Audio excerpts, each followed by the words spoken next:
So we'll briefly introduce everyone. So I'm Buffy. I will be the host for today, and we're basically talking about feminism in Oceania, and that is our broad theme. We will be covering the laws surrounding like female rights and status and etc., as well as their involvement in politics and society and ways that we could improve this, essentially. So first we have our speaker, Marianne. Sorry, on my screen it's like in this certain order, but we have Marianne, and we also have Maria, sorry, I've got your last name, and we are waiting on Flavia, but she's running, I think she's running a few minutes late, but that's all right, we will accommodate her when she joins us. So welcome everyone. Firstly, I'll give a brief introduction of, well, for now, both of our speakers and a little bit about what they do. So firstly, we've got Maria, who is a research fellow and lecturer in the Department of International Relations, and she's got a PhD in politics and international relations from Monash University. Her main research agenda is basically understanding gendered insecurities, contestations, and transformative politics in the context of multiple and intersecting crises. And she focuses on the Asia-Pacific regions and the Philippines. And she analyzes multiple sites where conflicts, disasters, economic recessions, health epidemics, and rising fundamentalisms increasingly constitute the overlapping risk and hazard of impacted by climate change. And we also have Marianne, who is the former head of political science program at ANU and head Democratic Audit of Australia, and she was made the Officer of the Order of Australia in 1994 for services to women and to political science, and a Fellow of the Academy of the Social Sciences in Australia in 1996. So welcome to both of you. So Marianne, we'll have you first introduce a little bit more about you, building upon what I said, or you may give start with your presentation now. Thank you very much, Buffy. Well, you invited me to talk a little bit about women in political science and what women have contributed to political science. So that's basically where I'll start, because I've been working in this area recently. I think that one of the most important contributions that feminist political science has made to the discipline is to problematise the absence of women from public decision making. Because up until the 1970s, political science as a whole simply assumed that the absence of women from decision-making was natural. Sure, they were equal democratic citizens in the Western democracies, but their primary citizenship duties belonged in the home. And indeed, the president of the American Political Science Association, Robert E. Lane, suggested that if women pursued a political career, they were in danger of tarnishing their femininity, and that it was not natural for women to pursue the kinds of dominance which was more natural to men. So along came the second wave women's movement, and young women political scientists took the ideas from the women's movement into the political science discipline. They started challenging the idea that the absence of women from political decision-making was natural. Instead, they wanted to challenge the whole basis of political science up to that time, which was that there was a distinction between the public and private. The domain of political science was the public, and the domain of women was the private. So what this challenge meant was that feminist political scientists started exploring how women were kept out of the realm of public decision-making, and what were the gender dynamics. That word gender wasn't used widely in the 70s. It was more like, how were women kept out of political parties and parliaments, and what were the gendered effects of electoral systems. So all of this meant that there was a challenge both to norms, to democratic norms, and to research into how you could achieve real equality for women in public decision making. So I think that what women were contributing in the 70s to political science was both a normative challenge and empirical research. But they were also organising, which is always important if you want to achieve any kind of political and social change. So they were organising within the professional organisations at national, regional and international levels to achieve the institutionalisation of gender research. This happened in organisations such as the one I've been involved in primarily, which is the International Political Science Association, but later in the International Studies Association as well, and in regional associations such as the European Consortium for Political Research. So an organised presence within political science bearing both this normative challenge and new approaches to how political science should be done and what the domain of political science was, what are the boundaries, and so stretching the boundaries so that political science included the whole of the gender order and all of those dynamics which occur both in formal and informal institutions and within the realm of intimate relations and so on. So all of this was taking off in the 1970s and taken by feminist political scientists into transnational institutions, which is very important for the findings of feminist political science and the new values to be taken into new international documents, such as the Beijing Platform for Action of 1995, which directly borrowed from feminist political science in a number of ways, including the adoption of the idea of critical mass and that you needed to take specific steps such as introduction of quotas in order to achieve at least 30% women in legislative institutions so that you could then change political culture and so on. So achieve what we now call the substantive representation of women. So what I'd like to do is just now show those couple of slides, Buffy, if you have them to hand, just to show why political science had not noticed that there was a problem with the absence of women for public decision making in the 1970s. Mm-hmm. Okay, have we got that? I'll just share my screen. Okay, so this is the New Zealand Cabinet in 1981. The Australian Cabinet looked very similar to this. And this didn't seem to be, a remarkable image. It didn't cause anyone to raise any questions in the realm of traditional political science. And sorry, if we can go to that next slide. Mm-hmm. We can see one of the reasons why this might have been. This was the International Political Science Association executive in 1978 meeting in Rio de Janeiro. And these men did not notice that politics and political science were both single-person careers. Two-person careers. Correction there, two-person careers.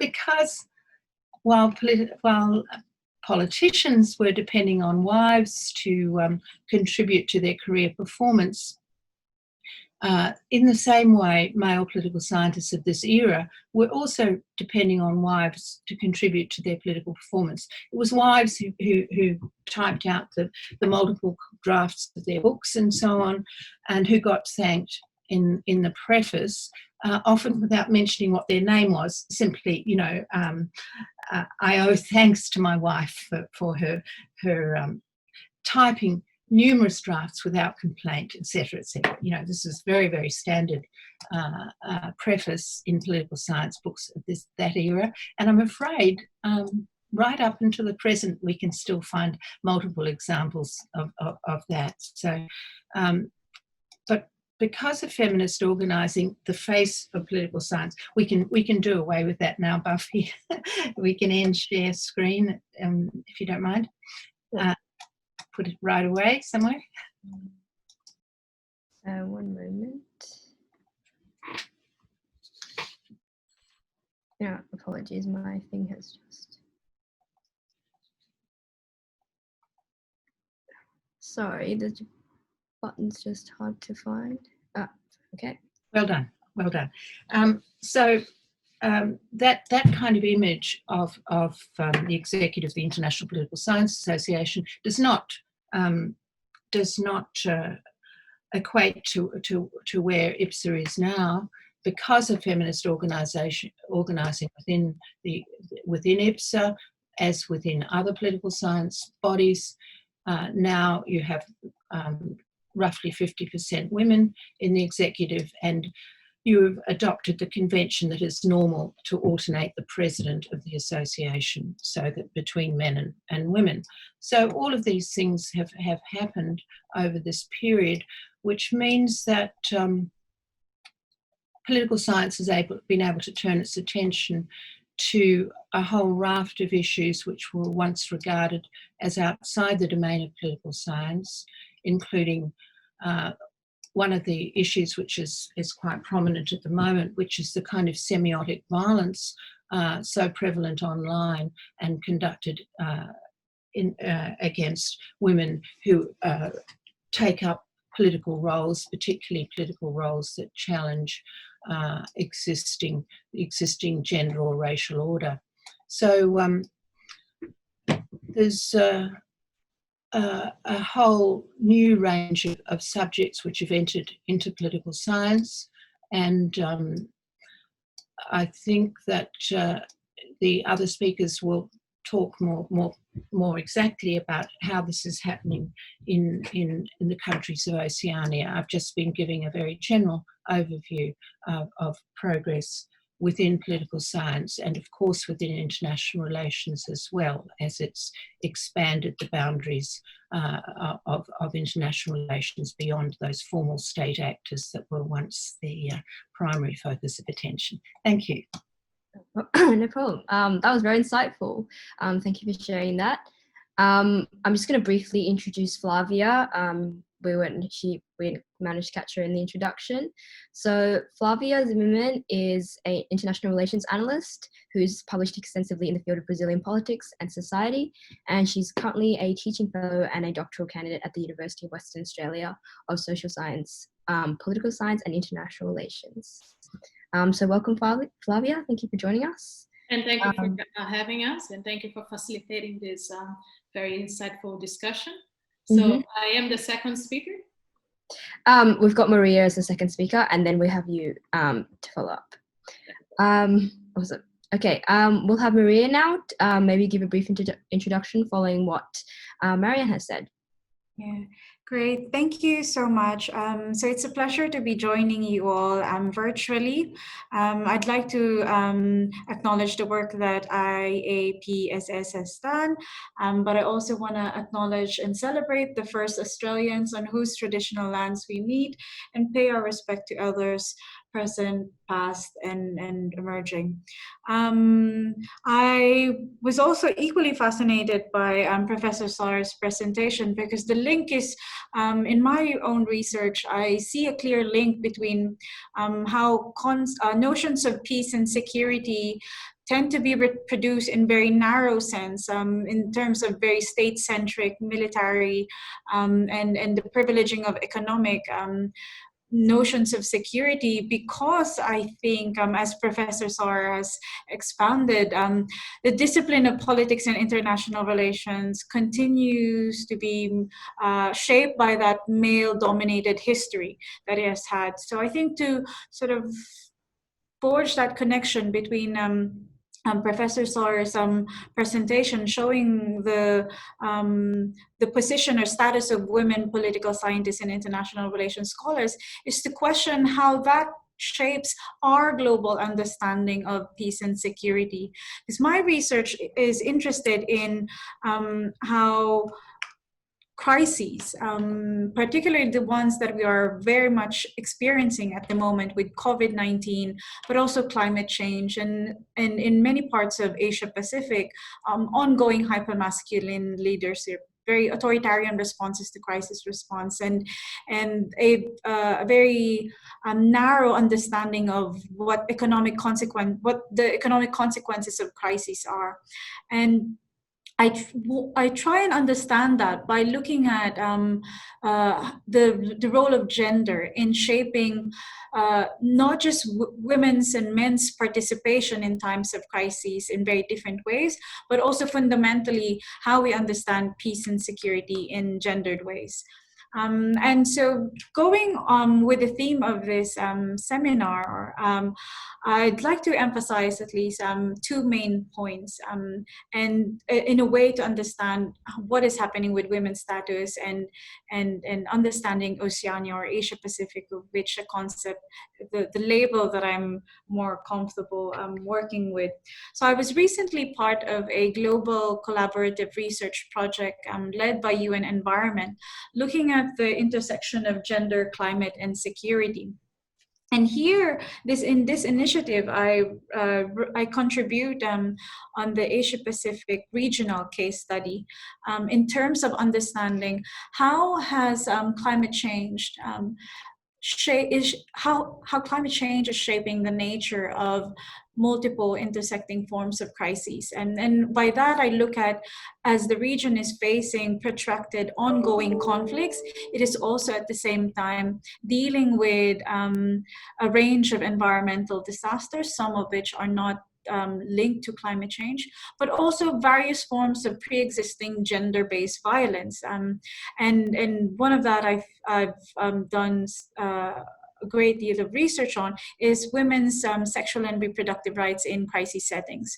So looking at broader global frameworks such as the Women, Peace and Security Agenda, the Global Climate Change Agenda, and more recently this emerging agenda around health pandemics, I ask, to what extent these pre-existing barriers, particularly around women's bodily autonomy, which are so often neglected in times of crises, impact their capabilities in shaping not just crisis response, but also long-term resilience.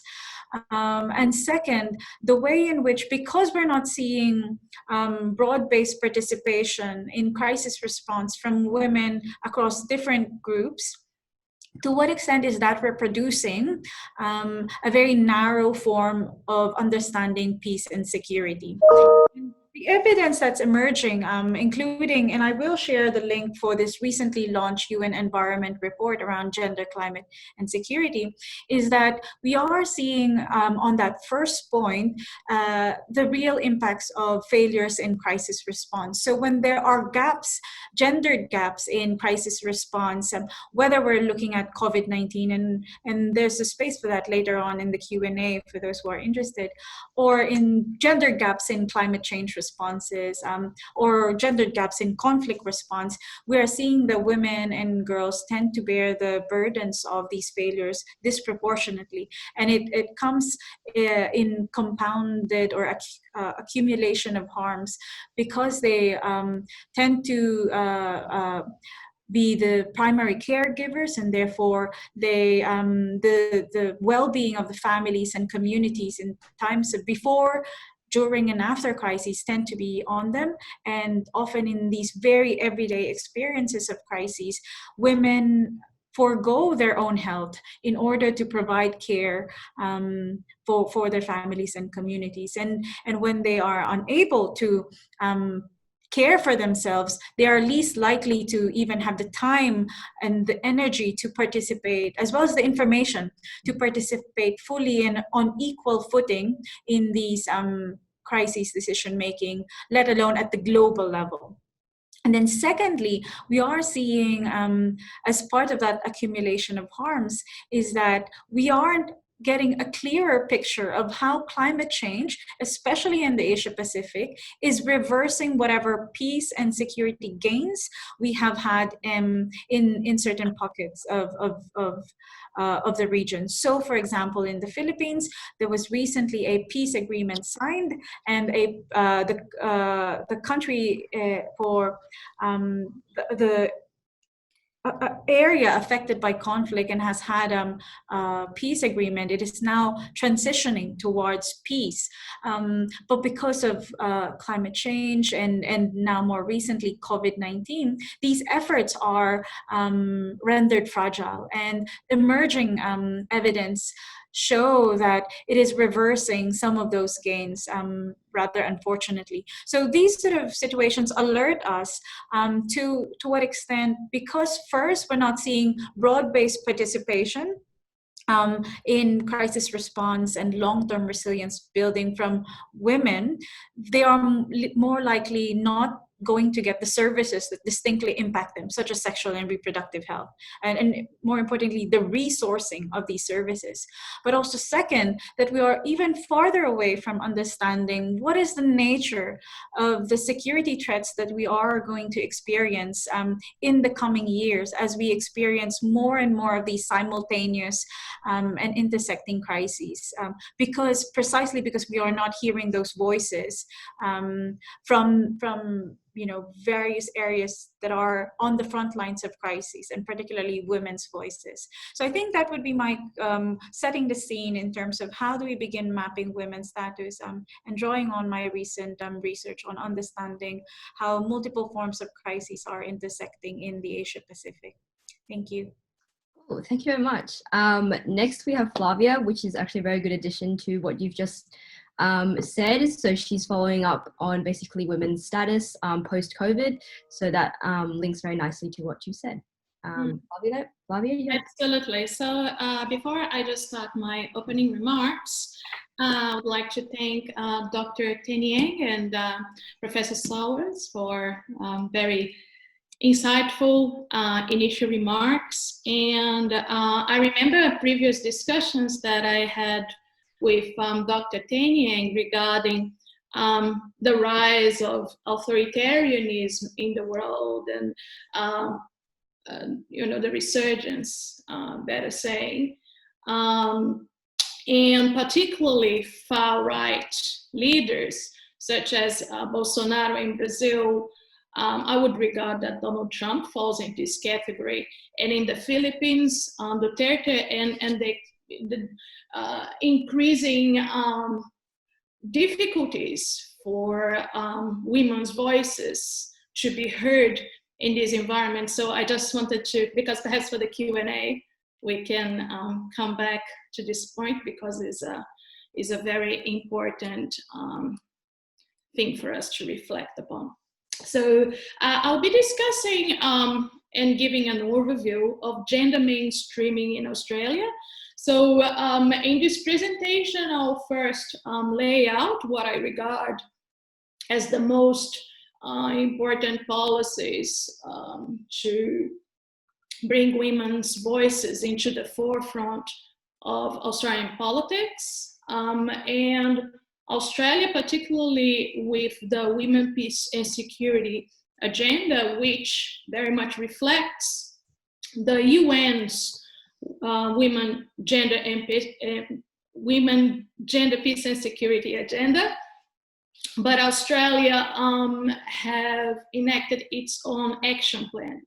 So, and that's the first part of my presentation, but I think it's also very important to reflect, firstly, the challenges that women's voices and participation in politics in the region and in Australia have been experienced before the coronavirus crisis, and with the unfolding of the crisis, how some of these old challenges might have been aggravated in this new crisis scenario. So perhaps we have some slides that I have some leading points of our discussion. And I think this would be helpful if you could share. Oh, would you like me to share? Sure. Yeah. One moment.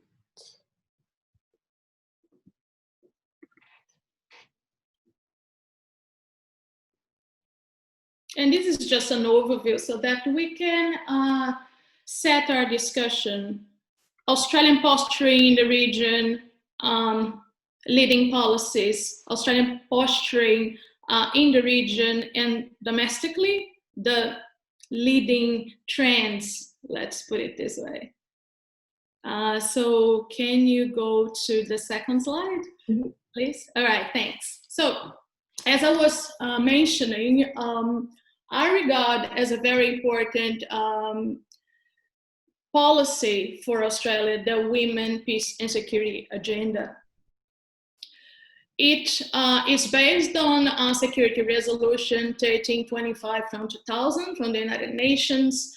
And I also need to highlight that Australia is a signatory of the Convention on the Elimination of Discrimination against Women from 1978. Australia ratified this convention about 3 years later. And one thing that is quite interesting is that if you go to Ransol, you're going to see a very lengthy political debate in Australia because there were concerns back then that giving equal rights to women, particularly when you're talking about women joining the workforce, would cause widespread mental problems for children. That's really interesting because I checked it out. So just some background. But since 1983, I would say that Australia has been very strong regarding incorporating women in the workforce, giving women a voice. And I would argue that particularly since 2010, Australia really steps up as a leading voice in the region. So during the Gillard years, we had the creation of global ambassadors for women and girls. And I think this is very important for Australia as a voice, a strong voice, advocating for women's rights in the region. And in 2012, we have the first National Action Plan on Women, Peace and Security. And what is interesting about this piece of legislation is that you have the action plan for between 2012 and 2018. And now we have a new one that will be for the period of 2019, as you can see in the bottom of the slide, from 2019 to 2029. And there were regular assessments throughout the first National Action Plan, giving this reflective character that is so important when you're talking about gender mainstreaming, is not only to enact a piece of legislation, because you know that there are some crucial issues when you're talking about women, peace and security. Australia has a commitment overseas, but there's a commitment domestically as well. And this legislation states it very, very clearly. I will not go in greater depth in the whole women, peace and security agenda, because I was expecting that another scholar would have expanded it a little bit more before I started giving my remarks. But I think we will have enough information to reflect upon Australians posturing what is happening with this strong voice that Australia has in the region, but at the same time, how Australia is positioning itself and to which extent women's rights have advanced in Australia. We can go to the next slide, please. So this is more, let's say, pedagogic slide, so that other students and members from IAPSS Global can have a look at what the National Action Plan is all about on women, peace and security. But particularly when you're talking about violence against women, I thought it would be interesting to mention the Australian National Plan to Reduce Violence Against Women is another piece of legislation which I regard quite important. And the interesting thing, if you see the date, is also from 2010. So let's say from 2010 onwards, you see very important, a very important posturing from Australia internationally and domestically. That's my view. No one will dispute that women's voices are gradually being incorporated, not only in the whole discussion of when you have peace and security missions overseas to bring more women to the forefront, because that's the whole philosophy behind the women, peace and security agenda is to go overseas and to bring with you also women in leadership, equip women to be in positions of leadership when there is a situation of conflict, and set the standards, set the role model, in the sense that, for instance, you go to many places overseas where there is a conflict, and a problem that we might see in extreme cases would be rape being used as a weapon of war.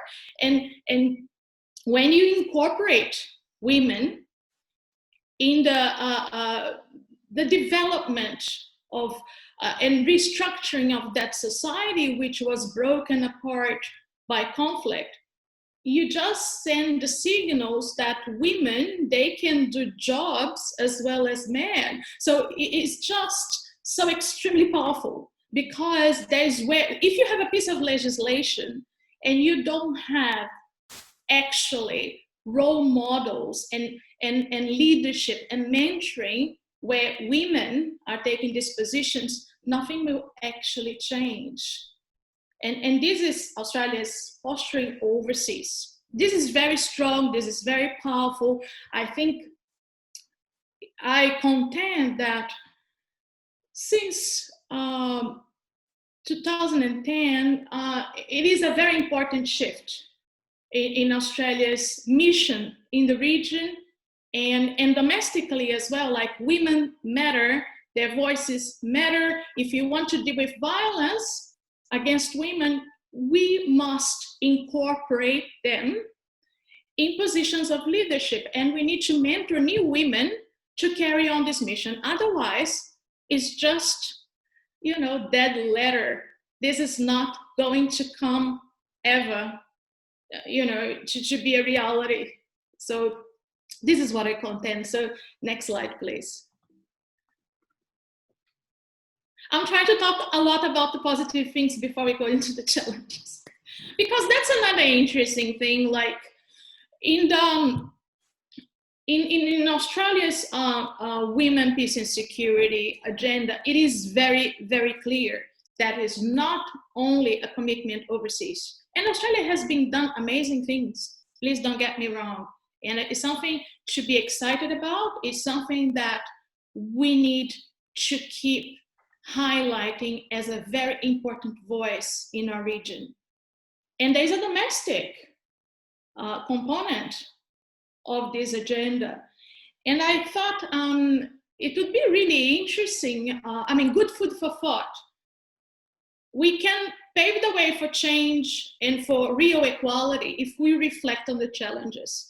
So that's why I put some interesting stats provided by the Australian Human Rights Commission from 2018, so it's still fairly recent. And this is before the coronavirus crisis. So still in Australia today, there is, women experience inequality in all levels of society. And it's interesting because like sometimes we can feel ourselves trapped in the sense that, well, the problem is overseas, the problem is in, you know, in the Solomon Islands, right? In the Pacific Islands. And Australia has been doing fantastic things around across the region, but we experience still very, very high levels of domestic violence. According to the stats, 1 in 5 women in Australia have experienced some form of violence by a partner or since the age of 15. That's high. That's quite high. And I just need to check the time. I don't know how much time I have. And I would like also, I mean, when you're talking about violence against women and women's voices being heard and incorporating women in, you know, positions of leadership, I don't think this is a feasible agenda or a feasible dream if we don't have affordable childcare. And I'm sorry to have childcare rebate. I know so many people who have sacrificed their careers because they were actually, after they had children, because it was more financially viable for them to be looking after their children than to go to work. So, and I think this is an interesting point that I wanted to bring to a discussion, because in many countries in Europe and in many countries in Scandinavia, childcare is for free, but it's not in Australia. And we don't talk a lot about it. And this is a crucial step forward for us to have more women in leadership, my view. And before we go to the aggravated scenario, which is the post-COVID world in Australia, I cannot move forward in this discussion without mentioning an issue which for me I find extremely troubling, right? When you're talking about emerging political discourses in Australia. Now, I'm talking about women in politics. Pauline Hanson, Senator Pauline Hanson, and I'm talking about a public figure that was awarded by the Australian government this year one of the highest Australian honors on Australian Day, that is Bettina Arndt. And these two ladies, Pauline Hanson, she argues that women, they lie. They make false reports of domestic violence to get advantage in the family court. This is very, and this all is the men's right discourse. It's very much associated with the Australian Christian right. And I find it very troubling. And Bettina Arndt, for instance, she argues that women, they make false allegations of rape in campus. And another interesting fact is before the COVID crisis, Bettina Arndt received this Australian honor in February, Australian Day, so yeah, that's correct. And I remember that was huge political discussion regarding stripping her from the title, but then we had COVID and the whole discussion died down. And she even has a hashtag that she posts regularly, things that, you know, supports her view that women make false claims of violence and that men are victims. I mean, that's not what the stats are showing. So that's fascinating. And she used the hashtag men too. So that's interesting. And all this is in Australia. So on one hand, we have, you know, a very strong voice in the region internationally supporting women's rights, women's voices, incorporating women in peacekeeping operations. Understanding how important it is that women's voices and women and women's participation in leadership, how important it is, and not downplaying the scourge of of violence against women, we have this on one hand, and on the other hand, we have challenges in Australia, and an emerging political discourse actually downplaying violence against women. So I find it intriguing. I couldn't talk about this topic without mentioning it. So our last slide, please.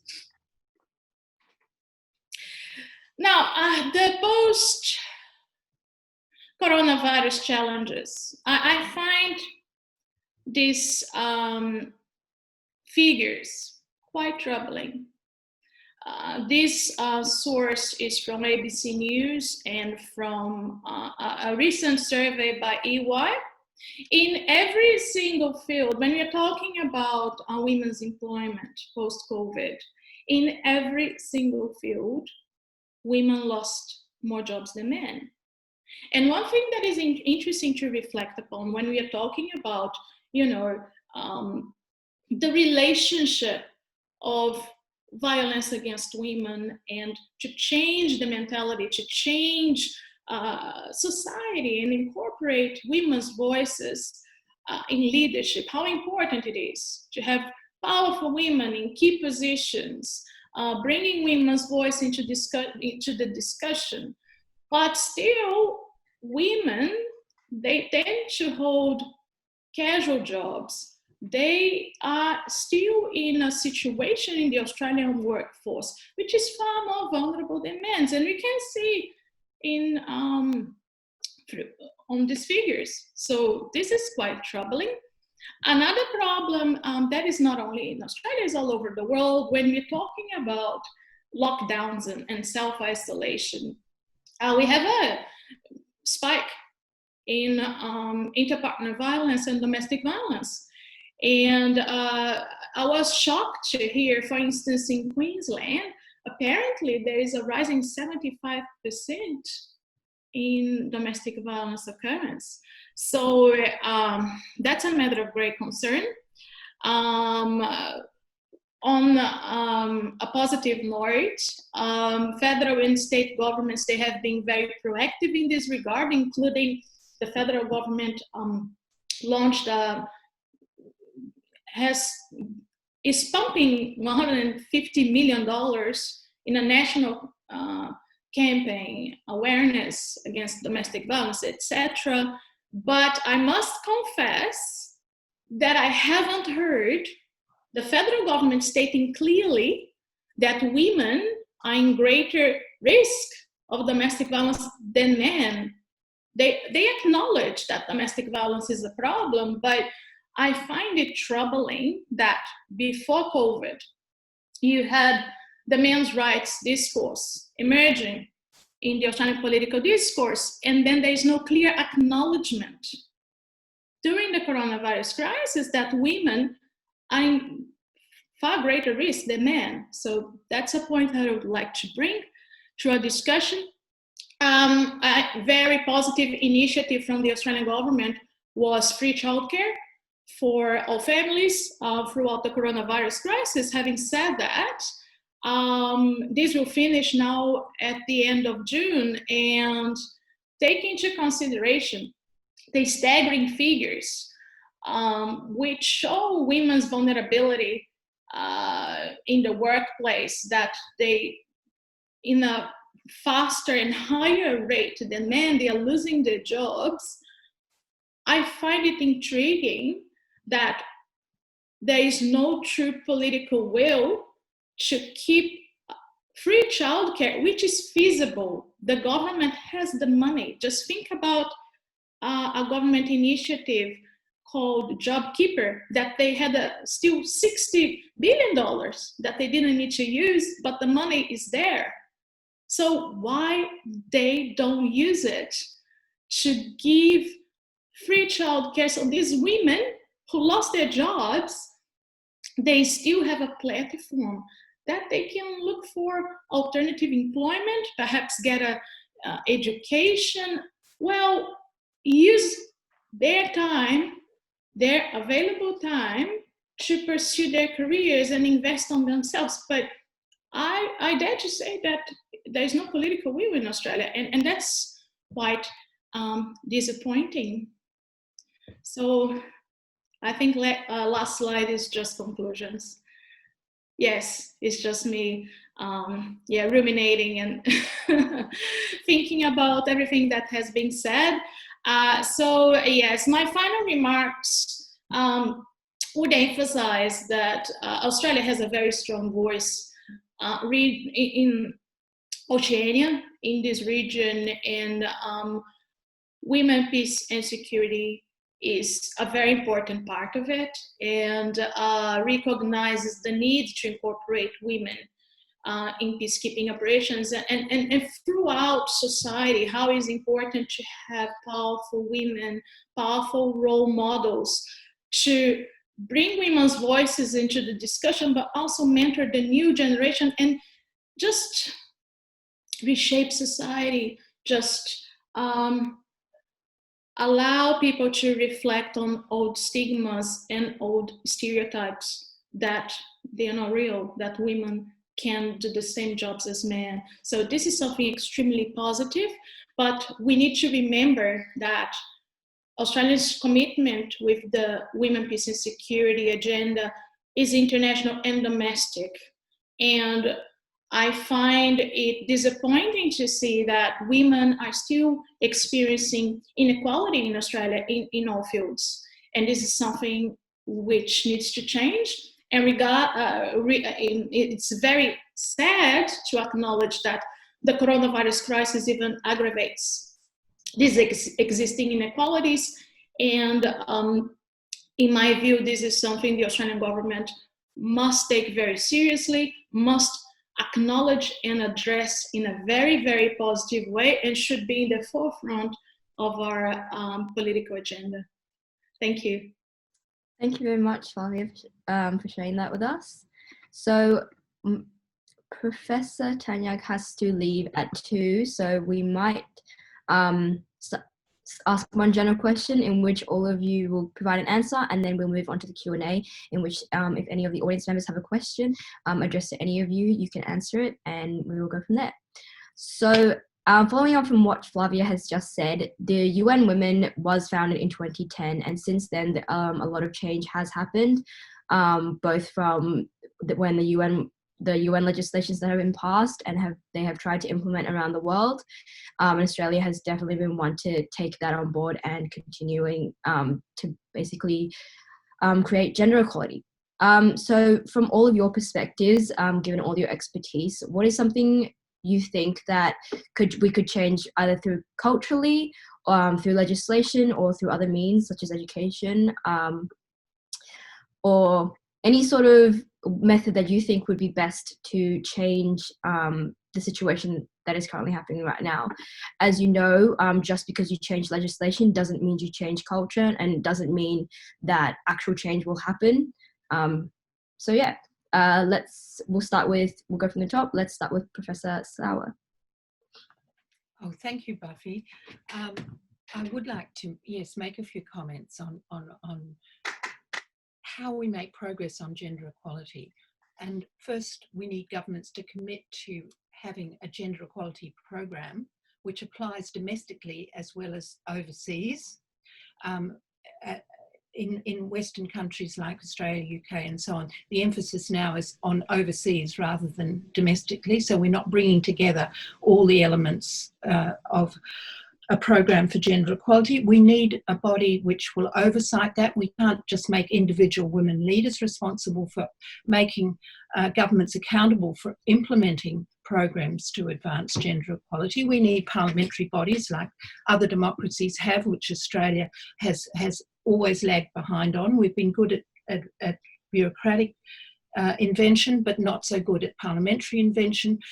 We need that kind of body in Parliament which has technical expertise as well as serving as a gateway for women in the community to access the legislative process. So I think these are vital things. Another function of such oversight parliamentary bodies is to oversight the implementation of gender budgeting, which of course after Australia invented it in the 1980s has been taken up around the world and regarded as best practice to look at the gender impact of budgetary decisions, which are never more have never been more important than in this particular era.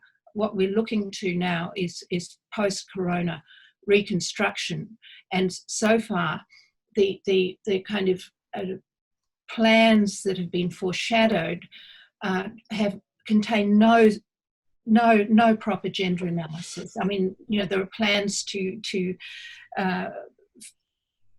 give stimulus, economic stimulus through investment in infrastructure, but not social infrastructure. So physical infrastructure rather than social infrastructure, where women are employed and where the services are provided which women need. So, I mean, I think that I would be looking at institution building to ensure progress on gender equality, and to ensure that there is adequate scrutiny of government performance, including government reporting on the Women, Peace and Security agenda and government reporting to CEDAW. None of these things have adequate parliamentary oversight at present, I would suggest. Anyway, so those are my thoughts. Very interesting. So essentially you're saying that you should have a centralised system almost to tackle all women's issues in Parliament? No, I'm saying that governments need to adopt and be committed to coherent, holistic gender equality programs like you have in Sweden, for example. And then that Parliament has a very important role in oversighting that government actually does what it says, that it walks the talk. Interesting. Do you think they should introduce quotas? For example, introducing quotas of the number of female representatives in Parliament?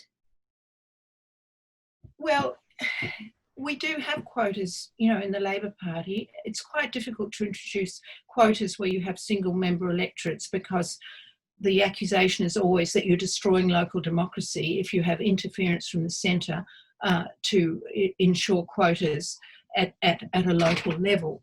It's easy to introduce quotas in proportional representation systems, which fortunately we do have in most of our parliaments in Australia for one chamber.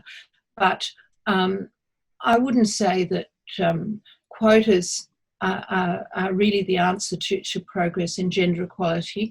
We've got to stop putting all the emphasis on women in creating change.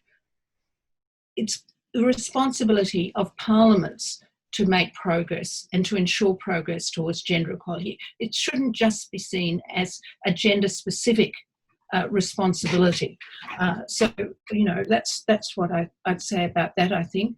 I mean, Australia has made reasonable progress on increasing the presence of women in Parliament, but we can't rely on that presence to ensure progress towards gender equality policy. We've had all kinds of unfortunate things happening while the proportion of women in Parliament has been increasing. It's not the fault of the women in Parliament. It's just that the increase of women in Parliament has coincided with the adoption of neoliberal economic agendas by all governments, and that has meant that there's been a retreat from a kind of emphasis on public provision of services and so on, and an increased reliance on the market, and women, are never going to be able to compete effectively in the market while they're bearing the bulk of responsibility for non-market work in society. Oh, all right, fair enough. Thank you for that explanation. We will have Maria give her thoughts on this topic. Thank you. I think what I'd like to contribute would be an emphasis on the recognition of what sort of the various expertise and knowledge that women and men can contribute to broader global security or crisis responses. So in the report that I mentioned earlier, which was recently launched, I argue that now, and this builds on, again, Professor Sawyer's points, that we are at the stage where we have a general agreement, or at least a recognition that gender matters, or that, you know, we've got all these institutional frameworks beginning from CEDAW, Beijing, Platform for Action, the ICPD, and more recently, Women, Peace and Security Agenda. And even in the climate change agenda, we are seeing more and more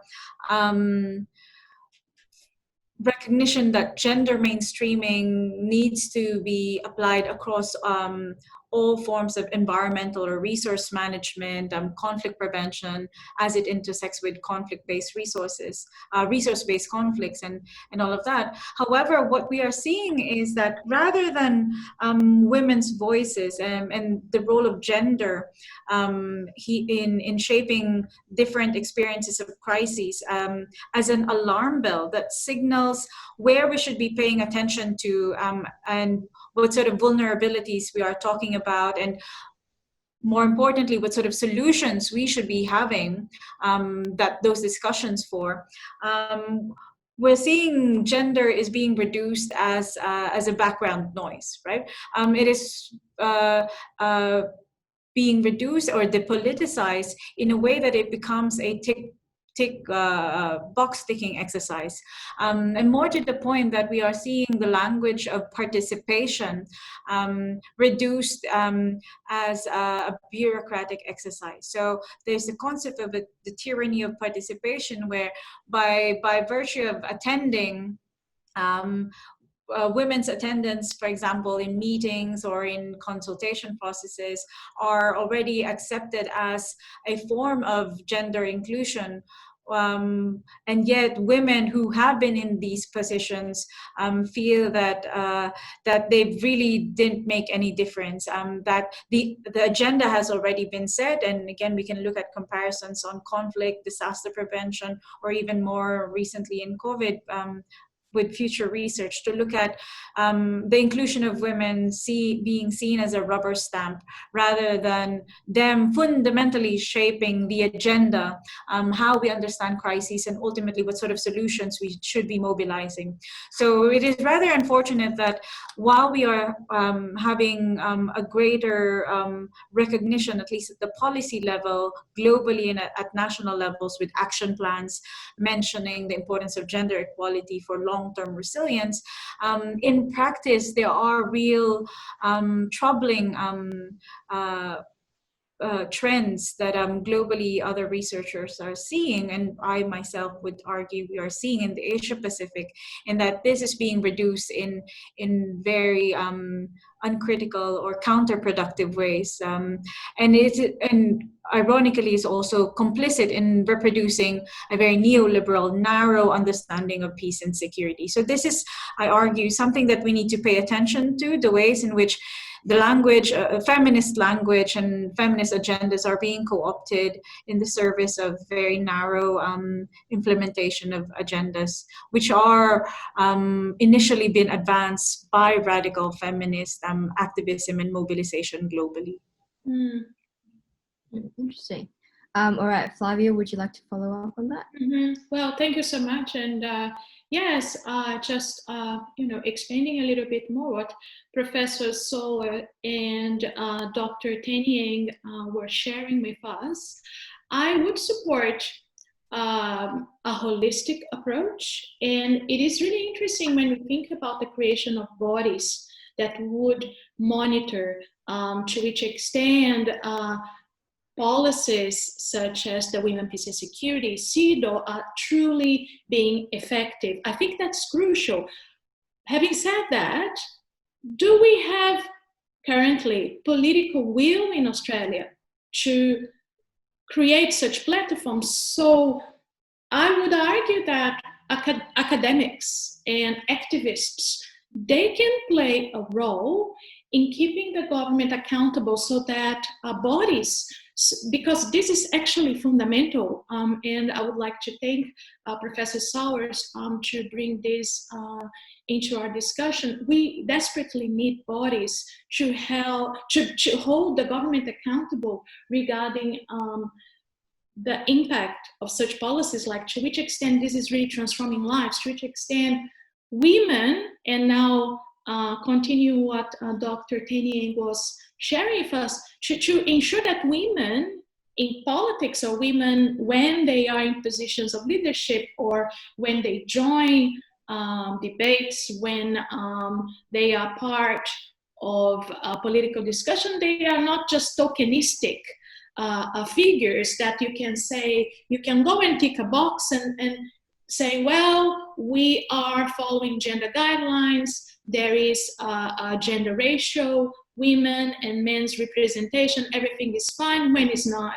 When we know that they are people who can be part of huge conversations, which in the end of the day bring to no change, and their voices were not being heard. So is that feel good type of procedure? You tick the box, yes, we are looking after the gender component, when there's no real change. So I think activism, the role of academics, by all means, like this is our role. We need to be holding governments accountable. Where there are failures, where there are weaknesses, they must be exposed so that we can deal with it and move forward. But I agree with Maria Tenieng that in many instances, women's movements and gender issues, they advanced greatly, let's say in the 70s, the 80s, and we started bearing some fruit, but it's like many of those voices have been watered down, and it became more of a ticking of a box than true social change, than true activism, than something which will challenge the status quo and bring real change. So yes, I would support a holistic approach. We must have bodies to hold governments accountable and to pressure governments, and the Australian governments in this case, to pursue greater accountability and transparency regarding structures to empower women in Australia. So there comes activism, there comes academics. That's our role, to bring governments into accountability.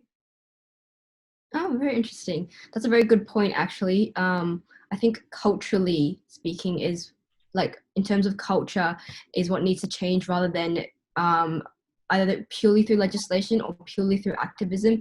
As in, we have women's movement, the Women's March, and all those events.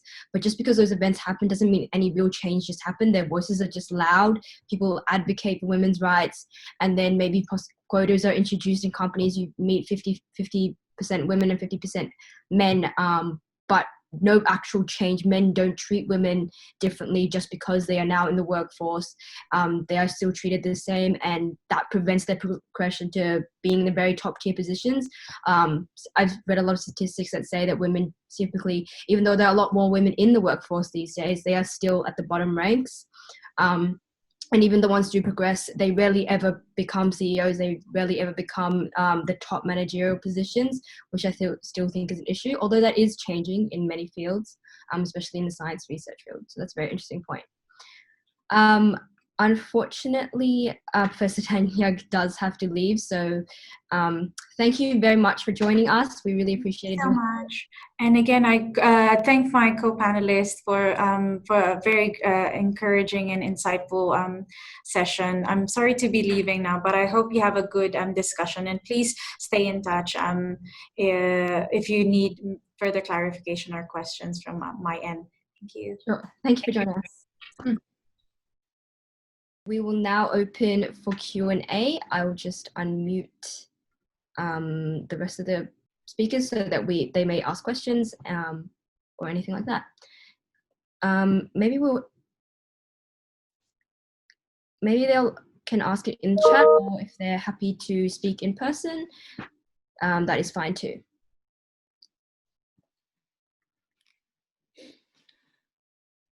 Sure. I'm just trying to figure out how to unmute all speakers.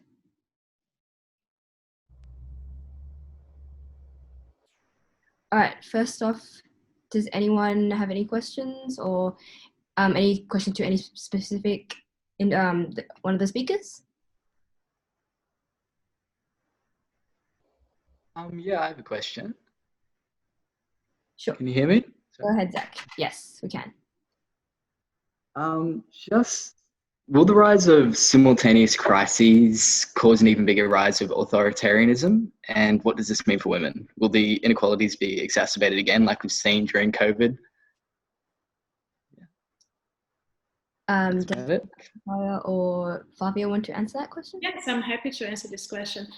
One thing that is really interesting when we are talking particularly of the resurgence of far-right authoritarianism in the world, these governments, they have a very traditional type of narrative in the sense that they support traditional gender roles. So they see the man as the breadwinner, and when you're talking about the far right, we would think about their support, the support they have from the Christian right.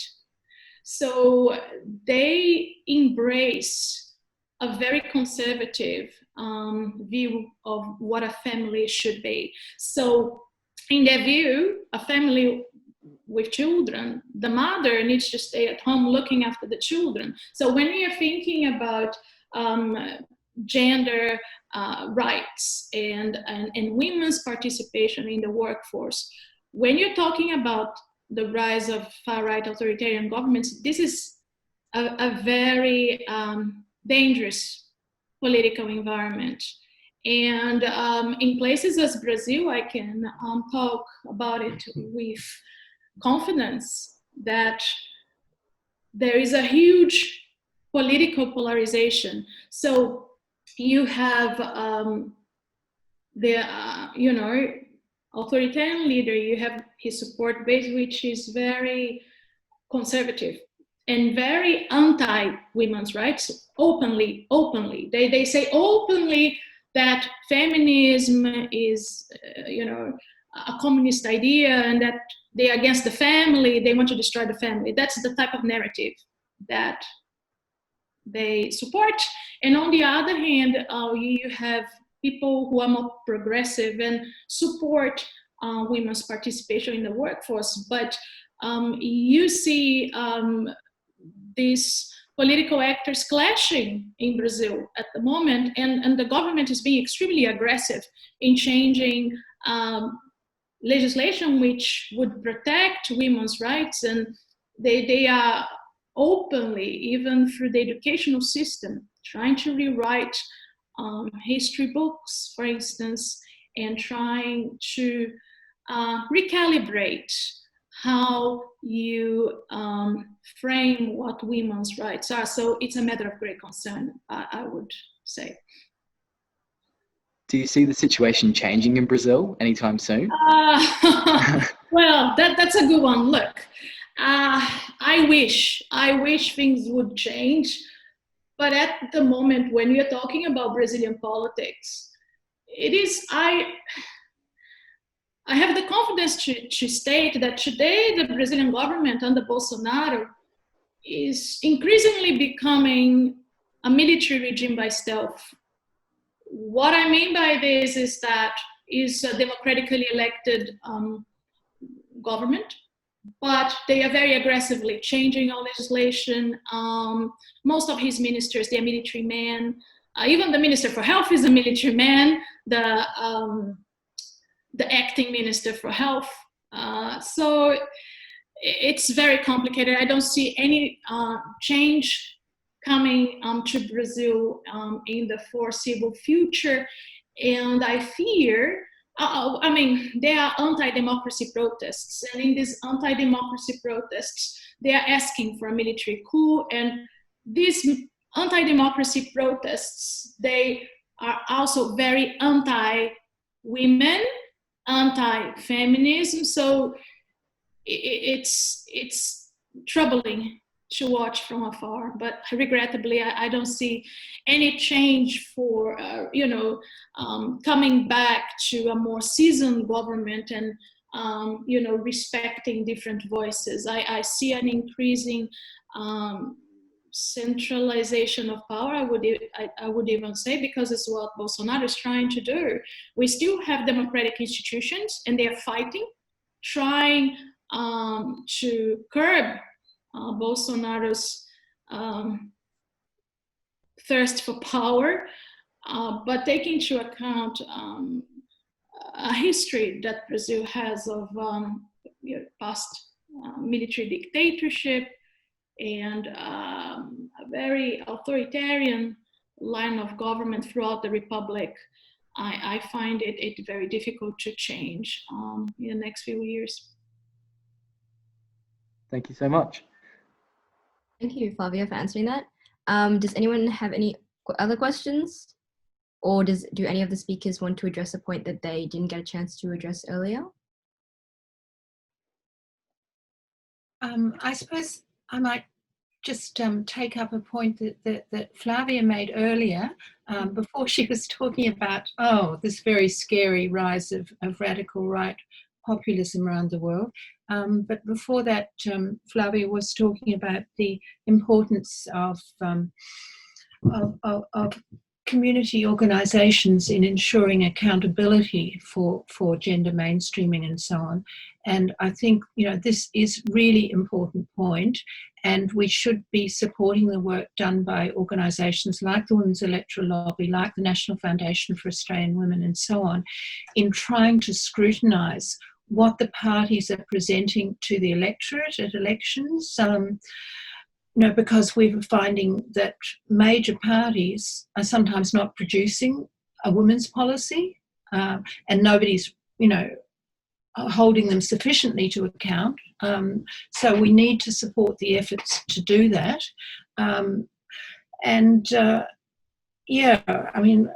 We've got, a shift, I suppose. We've got the shift in voting patterns, men are shifting to the right, and so there's now 10 percentage points between women's support for Labor and 10 percentage points in male and female support for the coalition, and there's yes, women are on the left of the spectrum and men are on the right, and parties are very anxious about that group which is shifting its votes, and they tend to be self-employed tradesmen and groups like that. The strongest supporters of Trump are also the strongest supporters of the right in Australian politics. And we need to keep an eye on all of these things that are going on if we're going to survive as a democracy which holds governments to account for justice agendas. That's a very good point. While there are the majority of Trump supporters and the very far-right conservatives are men, do you think that there are also men that have shifted towards the left as time has progressed, or no? Well, I mean, overall, when we've had this shift in the gender gap in voting, I mean, it's men have shifted to the right. Women have kind of more or less, I suppose, stayed the same place, and are the majority of supporters of Labor or the Greens in Australia. And whereas, of course, Pauline Hanson's One Nation, attracts far more male support than female support. So, there's that overall pattern. And I mean, what's frightening is what influence the far right can have on the centre right in terms of policy positions.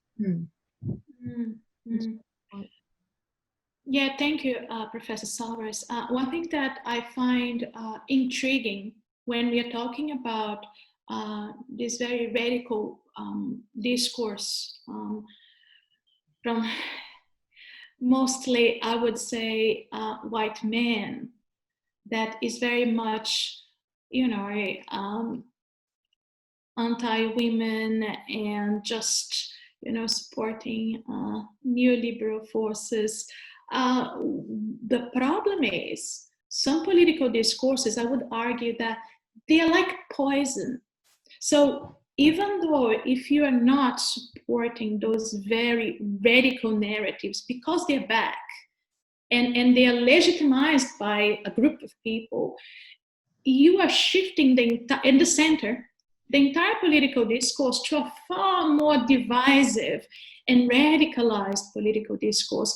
And it becomes quite challenging for democracies to survive in this type of environment, because democracy is about accepting the difference. Democracy is about listening other voices and trying to make some compromises that everyone will have representation and their interests will reflect on the decision-making process. But once you have the far right back and legitimized in the political game, I find it very, and with a substantial support base, I find it troubling. How do you think that has changed over time, though? I don't necessarily think that the far right sort of became more extremist over time. I think they've always existed and they've always been. I'm not sure if they are louder these days because people read the news more, because news happens to be faster. Because, for example, like back in the US, race was a huge issue in terms of like the Ku Klux Klan, and there were big supporters for Jim Crow's laws, the McCarthy laws, who were preventing Asians from entering the United States. I think the far right and the far left as well have always existed, although these days it might be more polarized due to media. For example, the Trump supporters that are in America currently, they weren't as loud until Trump was legitimized and became the president of the United States. And the far left didn't appear to be so. There was always very loud advocates, I would say, especially in the media, but I think it has become more divisive due to media as opposed to their existence, I guess. I agree with you. The far right, regrettably, has always been looming in the background.